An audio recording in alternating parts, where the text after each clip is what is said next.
ಸುರ್ಜೇವಾಲಾ ಅವರು ಕೂಡ next week ಅಲ್ಲಿ ಬರ್ತಾರಂತೆ. ಶಾಸಕಾಂಗ ಸಭೆನೂ ಕೂಡ ಇದೆಲ್ಲ ನೋಡಿದ್ರೆ ಬದಲಾವಣೆ ಸನ್ನಿಹಿತ ಆಗಿದೆ. ನೋಡಿ ಸರ್, ನಾನು ಒಂದ್ ಹೇಳ್ತೀನಿ, ದಲಿತರಿಗೆ ಯಾರು ಮುಖ್ಯಮಂತ್ರಿ ಆಗ್ಬಾರ್ದು ಅನ್ನೋದು ನಮ್ಮ ಉದ್ದೇಶ ಅಲ್ಲ. ದಲಿತರು ಈ ರಾಜ್ಯದಲ್ಲಿ ಮುಖ್ಯಮಂತ್ರಿ ಆಗ್ಬೇಕು, ಅದ್ರ ಬಗ್ಗೆ ನನ್ನ ಇದಿಲ್ಲ. ಈವಾಗ ಸಿದ್ದರಾಮಯ್ಯನವರು ಸಮರ್ಥವಾಗಿ ಈ ರಾಜ್ಯದಲ್ಲಿ ಮೋದಿ ಅಂತ ಅವ್ರನ್ನ ಎದುರಿಸಿ ಇವತ್ತು ಸಮರ್ಥವಾಗಿ ಅಧಿಕಾರನ ನಡೆಸ್ತಾ ಇದ್ದಾರೆ ಸಿದ್ದರಾಮಯ್ಯ. ಅಂತ ಸಂದರ್ಭದಲ್ಲಿ ಮುಖ್ಯಮಂತ್ರಿ ಸಿದ್ದರಾಮಯ್ಯನವರನ್ನ ಹಿಂಬಾಗಲಿನಿಂದ ಇಂಥ ಕೆಲವು ಆಪಾದನೆಗಳನ್ನ ಮಾಡಿ ಮುಖ್ಯಮಂತ್ರಿಯನ್ನ ಇಳಿಸಿದ್ರೆ ನಾವು ಮುಂದೆ ಬಹಳ ದೊಡ್ಡ ಈಗೆಲ್ಲ ನೆಲ ಸೇರವಲ್ಲ, ಅದಕ್ಕೆ ಏನಾದ್ರು ಮಾಡಿ ರಾಜ್ಯದಲ್ಲಿ ಮತ್ತೆ ನಾವು ಅಧಿಕಾರಕ್ಕೆ ಬರ್ಬೋದು. ಸಿದ್ದರಾಮಯ್ಯನವ್ರನ್ನ 5 ವರ್ಷ ಬಿಟ್ಕೊಂಡ್ರೆ ಆಗಕ್ಕಲ್ಲ ಅಂತ ಹೇಳಿ ಈ ಬಿಜೆಪಿಯವರು JDS ನವರು ನಡೆಸ್ತಾ ಇರ್ತಕ್ಕಂತ ಕುತಂತ್ರ, ಷಂಡತಂತ್ರ ಇದು ಅವ್ರು ಮಾಡ್ತಾ ಇರೋದ್ರಿ. ಈ ರೀತಿ ಸಿದ್ದರಾಮಯ್ಯನವ್ರ ಮೇಲೆ ಏನಾದ್ರು ಇಲ್ಲದ ಆಪಾದನೆಯನ್ನು ವರ್ಷ, ಅದೊಂದು ಆಪಾದನೆ ಏನ್ರಿ ಅದು? ಒಬ್ಬ ರಾಜ್ಯದ ಮುಖ್ಯಮಂತ್ರಿ 14 ಸೈಟ್ ತಗೊಳಕ್ ಹೋಗ್ಬೇಕೇನ್ರಿ? ಮನಸ್ಸು ಮಾಡಿ ಚುಟ್ಕಿ ಹೊಡೆಯೋದ್ರೊಳಗೆ 100,000 ಸೈಟ್ ಬರ್ತವೆ ಸಿದ್ದರಾಮಯ್ಯ ಮುಖ್ಯಮಂತ್ರಿಗೆ. 14 ಸೈಟ್ ತಗೋಬೇಕಾಯ್ತೇನ್ರಿ ಸಿದ್ದರಾಮಯ್ಯನವರು? ಅವರ ರಾಜಕೀಯ ಜೀವನದಲ್ಲಿ ಒಂದು ದಿವಸ ಒಂದು ಕಪ್ಪು ಚುಕ್ಕಿ ತಗೊಂಡಿಲ್ಲ. ಅಂತ ಅವರನ್ನ ನೀವು ಯಾವುದೋ ಒಂದು ಮನೆಯಲ್ಲಿದ್ದಂತ ಒಂದು ಇದನ್ನ ವ್ಯವಸ್ಥೆನ ನೀವು ತಗೊಂಡ್ರು ಬೀದಿಗೆ ಹೇಳ್ಕೊಂಡು ನಿಮ್ಮ ಈಗ ಗೊತ್ತಾಗುತ್ತೆ ಬನ್ನಿ. ಏನ್ ರಾಜೀನಾಮೆ ಕೊಡ್ಬೇಕು? ಯಾಕೆ ಕೊಡ್ಬೇಕು ರಾಜೀನಾಮೆ? GT ದೇವೇಗೌಡರು ಹೇಳಲ್ವಾ ರಾಜೀನಾಮೆನ ಆರೋಪ ಸಾಬೀತಾಗವರೆಗೂ ಕೊಡಂಗಿಲ್ಲ ಸರ್. ಈಗ ಇನ್ನೊಂದು, ಸುರ್ಜೇವಾಲಾ ಅವರು ಕೂಡ ನೆಕ್ಸ್ಟ್ ವೀಕ್ ಅಲ್ಲಿ ಬರ್ತಾರಂತೆ. ಶಾಸಕಾಂಗ ಸಭೆನೂ ಕೂಡ ಇದೆಲ್ಲ ನೋಡಿದ್ರೆ ಬದಲಾವಣೆ ಸನ್ನಿಹಿತ ಆಗಿದೆ. ನೋಡಿ ಸರ್, ನಾನು ಒಂದ್ ಹೇಳ್ತೀನಿ, ದಲಿತರಿಗೆ ಯಾರು ಮುಖ್ಯಮಂತ್ರಿ ಆಗ್ಬಾರ್ದು ಅನ್ನೋದು ನಮ್ಮ ಉದ್ದೇಶ ಅಲ್ಲ. ದಲಿತರು ಈ ರಾಜ್ಯದಲ್ಲಿ ಮುಖ್ಯಮಂತ್ರಿ ಆಗ್ಬೇಕು, ಅದ್ರ ಬಗ್ಗೆ ನನ್ನ ಇದಿಲ್ಲ. ಈವಾಗ ಸಿದ್ದರಾಮಯ್ಯನವರು ಸಮರ್ಥವಾಗಿ ಈ ರಾಜ್ಯದಲ್ಲಿ ಮೋದಿ ಅಂತ ಅವ್ರನ್ನ ಎದುರಿಸಿ ಇವತ್ತು ಸಮರ್ಥವಾಗಿ ಅಧಿಕಾರನ ನಡೆಸ್ತಾ ಇದ್ದಾರೆ ಸಿದ್ದರಾಮಯ್ಯ.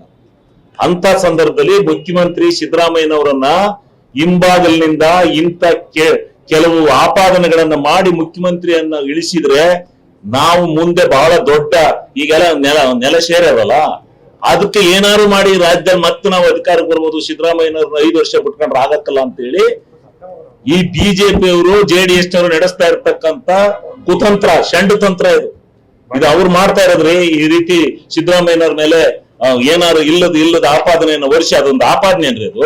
ಒಬ್ಬ ರಾಜ್ಯದ ಮುಖ್ಯಮಂತ್ರಿ 14 ಸೈಟ್ ತಗೊಳಕ್ ಹೋಗ್ಬೇಕೇನ್ರಿ? ಮನಸ್ಸು ಮಾಡಿ ಚುಟ್ಕಿ ಹೊಡೆಯೋದ್ರೊಳಗೆ 100,000 ಸೈಟ್ ಬರ್ತವೆ ಸಿದ್ದರಾಮಯ್ಯ ಮುಖ್ಯಮಂತ್ರಿಗೆ. 14 ಸೈಟ್ ತಗೋಬೇಕಾಯ್ತೇನ್ರಿ ಸಿದ್ದರಾಮಯ್ಯನವರು? ಅವರ ರಾಜಕೀಯ ಜೀವನದಲ್ಲಿ ಒಂದು ದಿವಸ ಒಂದು ಕಪ್ಪು ಚುಕ್ಕಿ ತಗೊಂಡಿಲ್ಲ.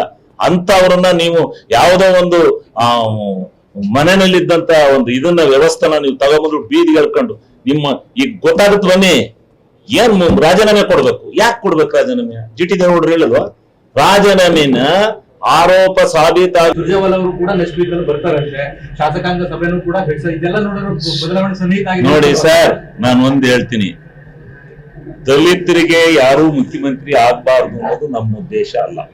ದಲಿತರು ಈ ರಾಜ್ಯದಲ್ಲಿ ಮುಖ್ಯಮಂತ್ರಿ ಆಗ್ಬೇಕು, ಅದ್ರ ಬಗ್ಗೆ ನನ್ನ ಇದಿಲ್ಲ.